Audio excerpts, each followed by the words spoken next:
Awesome. Okay.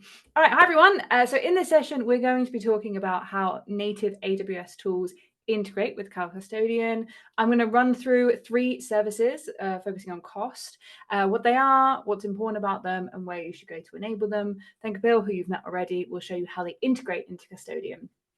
As for the other sessions, any questions, feel free to put them in the chat. I am in the Custodian Slack and the FinOps Slack room, so you can always follow up with me after that. Okay, just to introduce myself as well, as I've said, I'm a senior optimization architect. I work at AWS, and primarily I help customers optimize and work in the world of FinOps. Okay, so let's get into our first service. So the first one we have is AWS budgets. Now, we at AWS don't want you to get bill shock. We want you to be fully aware of what you are spending money on and highlight when you may be spending more than you anticipated. And that is where AWS budgets come in.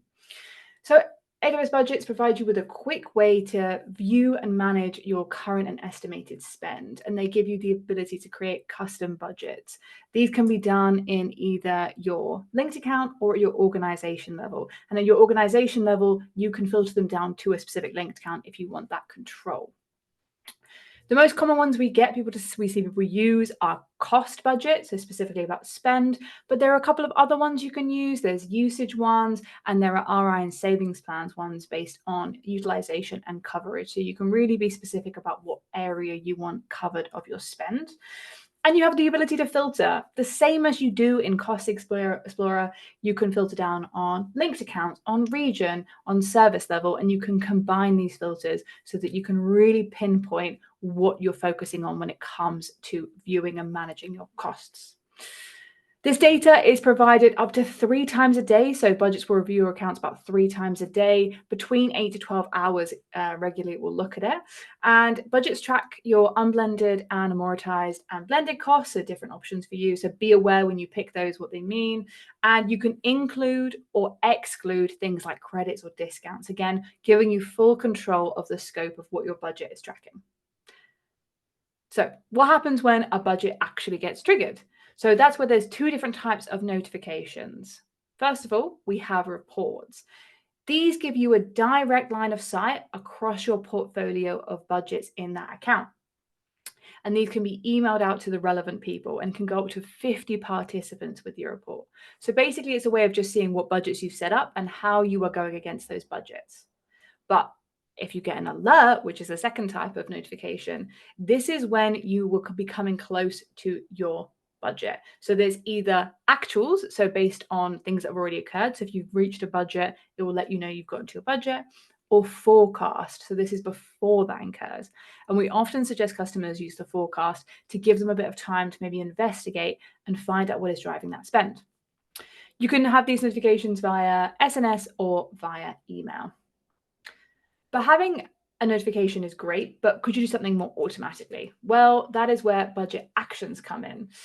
This work on your behalf to manage what happens after a budget has been exceeded. You can configure these to run automatically or have it on an approval process. And there are 3 main types: IAM, service control policy, and types of running instances. Just a note, if you set up the IAM or SCPs, these will be reset at the start of the next month.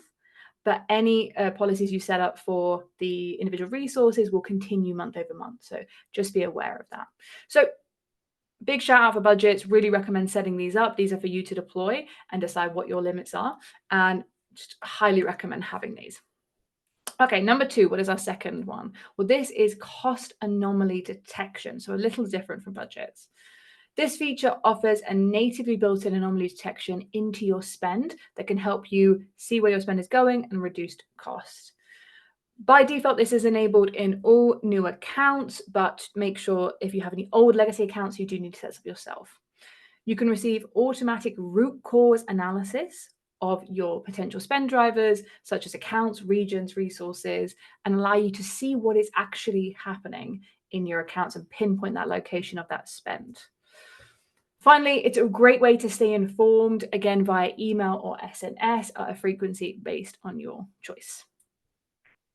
Root cause analysis will help you identify the reason for the anomaly detection. So if something is happening that you weren't expecting, this happened to be the other day, I got a notification that my CloudWatch spend was going high, and I went and investigated and found I'd set something up to showcase some spend and I needed to go and turn it down because it was costing money. And it's totally flexible. You control the threshold that you want, and you can also tell it if it was a false positive so that it learns from your mistake. It also allows you to go straight to Cost Explorer to investigate. And after the new resource level announcement in Cost Explorer was announced in reInvent 2023, this can really help you pinpoint that cause of spend. Now, you might be thinking, Steph, budgets, anomaly detection, they sound pretty similar, when in fact that they're two different use cases. So just to go over this, budget is where you set the threshold. And if anything gets close to that threshold, you get an alert. Whereas anomaly detection, it looks for outliers. It looks for things that weren't expected. So for example, if you have Cost Explorer, or EC2, if that spend kind of goes up and up over time, like gradually, that will get an alert to a budget if it gets to the threshold, but not anomaly detection because it was continuous. Whereas if a Lambda function starts spinning up loads and loads and loads and gets loads of incursions, then that might cost you something that you weren't really anticipating. And that is where anomaly detection comes in. Just to close on this, so many customers have told me how these things have helped them prevent wasting money and caught things before things actually happened and went out of control. So I really do encourage you to make sure you have these set up in your Amazon accounts. Okay, very quickly on to my last one, which is an announcement from reInvent 2023, Cost Optimization Hub. So this allows you to easily identify, filter, and aggregate over 15 types of cost announcements, such as right sizing, idle resources, and Gravatar migrations. It helps you to easily identify and prioritize the optimizations you want to take, whilst taking into consideration your discounting, such as reserved instances and savings plans. You can use this to prioritize at a bird's eye view and take into consideration all your accounts in your organization or just the ones in your linked accounts. These will allow you to answer questions such as, how much can I save by implementing this? Which ones are going to give me the most savings? And where should I even start with my optimization journey? Again, this is a free service, but you do have to enable it. So make sure to go do that today. So just as a summary, top announcements, or top things to go check out: cost anomaly detection, go check if it's in your account, and if not, install it, set it up, set your own budget, control your spend, and enable Cost Optimization Hub now. Okay, so I will hand over to Kapil to talk about how the amazing custodian integrates with these services. Thanks, Steph. There's actually one question in the chat, which I don't quite know the answer to, but it's about whether or not, but do budgets take into account discounted rates? And it looks like Adam has quoted the ducks. So maybe that is an answer for two. Yeah, that looks like it's right. Adam's put in, yeah, Adam's replied. Adam's in my team, so yeah, he's put the right thing in there. Sweet. So all these great new features, I came out of reInvent last year and I was like, this cost optimization hub is the bee's knees. And I was like, well, how do we help custodian users take advantage of this? Because it's telling us actionable things that we can go do to save money in our accounts. And custodians really great at taking actions. So what if we combine the two? And I've got some examples here of some of the things that we can do, like, budgets might tell us, Cost Optimization Hub might tell us that, our EC2 instances need to be right sized, or we should stop them because we're not using them at all. And we can go ahead and create a policy with custodian to do that, just that. So I'm going to grab the screen share. Actually, if you could stop sharing it, then I can grab it and try to present my screen and go into a demo. So I've got some of my Cost Optimization Hub recommendations here. I've got a couple that are, well, the screen a little bit. Some that say migrate to Graviton, and it tells you like, hey, you're going to save this much money. Obviously, switching architectures is a really, a big, level of effort. But right sizing and stopping an instance, or just upgrading on our EBS volumes, those are relatively easy. And it has all these types of recommendations. So if we were to try to integrate it with Custodian, policies. And by the way, this is actually in the previous custodian release from December. We can, whoa, sorry. Okay, we can see a couple of policies here. I've got a few policies against EC2 and EBS and say, hey, let's just look at any lambdas that have a recommendation against them. But we can also go and get filtered on the exact type of recommendation that's being offered to us. So we're looking for an action that's using a right size to resize the instance that's been using at least 10 days of history to make that recommendation, and that it saves us at least $30 a month. And then for EBS, we can also, in this context, directly take the action. So, hey, because we can online resize EBS versus EC2, we have to do a restart, so potentially impacting workload.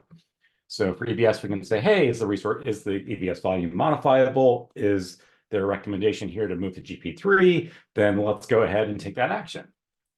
So what does it look like in practice? And pro tip, if you're writing policies, the AWS client-side manager is built into all the SDKs and will tell you all the API calls you're making. So I'm going to go ahead and run this policy. And let's take a look at the results. So we've got a couple of resources in this environment. And I can directly look at the serialized output of the policy. I can see I've got an EBS volume here. I'm going to say, and this is the cost recommendation. It's saying, hey, you're currently at GPT-2. If you move to GPT-3, you can save $2.56. Okay, that sounds great. And then we do the same thing with an EC2 instance. I'll skip over all of that information.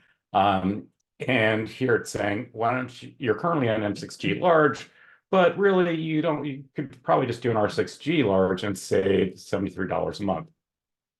So I was running this in dry run, and I don't know that I've actually done this ever before, but I'm going to go try it, see if this EBS online resizing thing is going to do its thing. Hey, it did.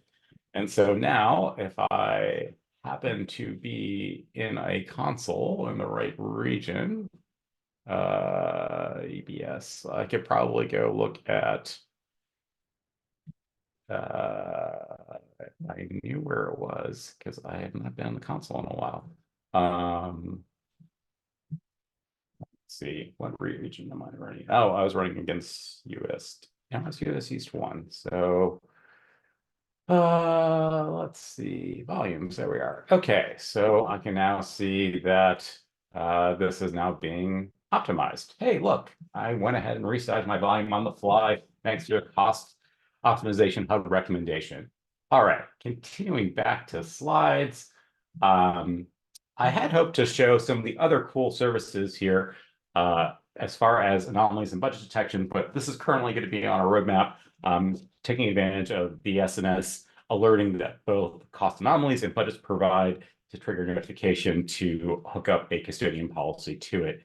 And now, plus with our ability to integrate with AWS organizations and do SCP management, you can also take additional capabilities there or send an email, Slack message, all the standard custodian workflows and capabilities. All right, and that was the demo. In summary, these tools are fantastic to help you find opportunities to save, to be aware of where you're spending too much, and then to take the actions and the automation with Custodian to affect remediation. All right, and that's all I had. Any questions? Stop sharing. Shoot. Yep, no, I think it's great to see how Custodian takes the AWS tools to the next level and puts more action in it. And I know Steph has been answering a few questions, but I'm just going to scroll down. There's one layman question. Can we use custodian CLI commands in the base Cloud Custodian offering? I'm not sure what's the question is, Travis. Sorry, Kapil. Yeah, I mean, Cloud Custodian is open source, so everything that's being presented today is part of that open source. And Adam had a question. The examples that you shared, Kapil, did you put them in docs yet? The docs do have the recommendation. They do not have a dedicated topic section for them. They probably do need that. There is further work to, say, automate some of the full remediation, like EBS is like fully online resizable. EC2 currently we require for our resize action require an instance type map. I'd like to be able to modify that so that if there was a recommendation filter being used, a cost hub filter recommendation being used, that we automatically figure out the instance types directly from what it's already telling us so that you don't have to provide that. So there's some additional work here to make some of this remediation like smooth. Like as we saw with the EBS one, it is pretty smooth.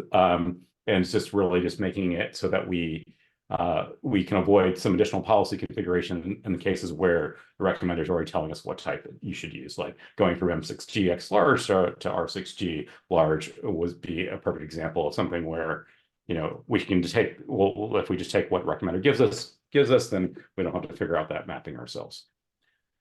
And of course, adding the safety of if you're changing architectures, making sure that we don't do that automatically, because that's human help. Yeah, I think there was a question around Terraform to automate custodian that. Yeah, you can take, custodian, can we use Terraform to automate custodian?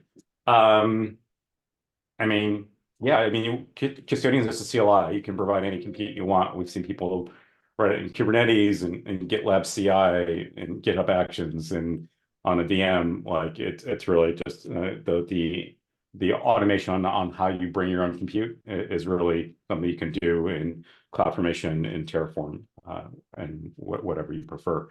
And then from following it into a backlog, yes, like the notify action can be used as in addition with these filters to be able to say, hey, go file a ticket, go send an email, go send a message to Slack, go ahead and tag the resource as something we've already notified for, and then come back in 2 weeks and go ahead and affect the real automation that the user had the opportunity to take if they didn't take it already.